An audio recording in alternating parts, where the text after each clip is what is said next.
ଓ ଉଦ୍ଦେଶ୍ୟରେ ଆଣି ରଖିଛନ୍ତି ସେ କଥା ବି ଆମକୁ ଜଣା ନାହିଁ, କିନ୍ତୁ ତାଙ୍କୁ ଯୋଉ ଆଣିଛନ୍ତି ବିନା ଦୋଷରେ, ସେଥିପାଇଁ ଆମେ ସମସ୍ତେ ଆସିଛୁ ଯେ ଗୁହାରି କରି ଆମ ପିଣ୍ଟୁ ଭାଇକୁ ଦେବା ପାଇଁ ଚାହୁଁଛୁ।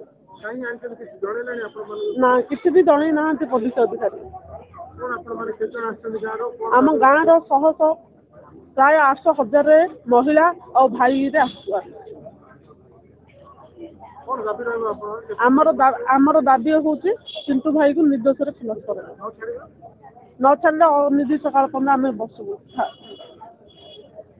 ଆମର ପିଣ୍ଟୁ ଭାଇ ହଉଛନ୍ତି ଆମ ଗାଁର ମୌଡମଣି। ତାଙ୍କେ ଗୋଟେ ଆମ ଗାଁରେ ଯେମିତି ଜଗନ୍ନାଥ ମନ୍ଦିର ହେଇଛନ୍ତି, ତାଙ୍କେ ବି ସେମିତି ଆମ ଗାଁର ଜଗନ୍ନାଥ। ଆମ ଗାଁକୁ ତାଙ୍କେ ସେଫ୍ଟି କରିକି ସବୁ ଗରିବ ଲୋକମାନଙ୍କୁ ସାହାଯ୍ୟ କରୁଥିଲେ। ତାଙ୍କ ଆମର ଭଲ ଲୋକ, ସେଥିପାଇଁ ଆମେ ସମସ୍ତେ ଆସୁ।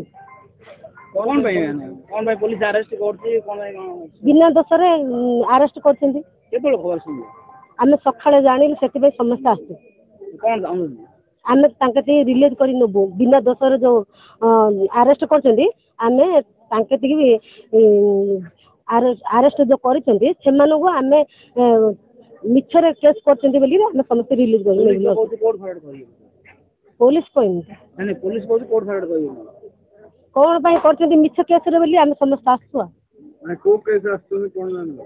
ନାଇଁ ବିନା ଦୋଷରେ କଣ କିଏ ବନ୍ଦ ପକେଇଲା କଣ କଲେ ଆଙ୍କ ନାଁରେ ଆରେଷ୍ଟ କରିଛନ୍ତି। ଥାନାକୁ ଆସୁଛୁ ପିଣ୍ଟୁ ବାବୁ କିଛି ତାଙ୍କର ଭୁଲ ନାହିଁ, ତାଙ୍କେ ଆମର ଭଲ ଲୋକ। ଆମେ ତାଙ୍କ ଲାଗି ଆମେ ବଞ୍ଚୁଛୁ, ତାଙ୍କ ଲାଗି ଆମେ 5 ପଇସା ପାଉଛୁ, ତାଙ୍କ ଲାଗି ଆମେ ଯାହାହେଲେ ଖର୍ଚ୍ଚ ବାର୍ଚ୍ଚ କରୁଛୁ।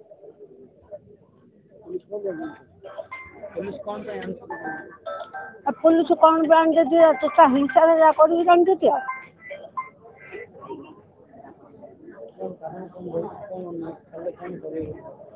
କଣ କର ପିଣ୍ଟୁ ବାବୁ ଆମକୁ ଦରକାର, ଆଉ କିଛି ଆଉ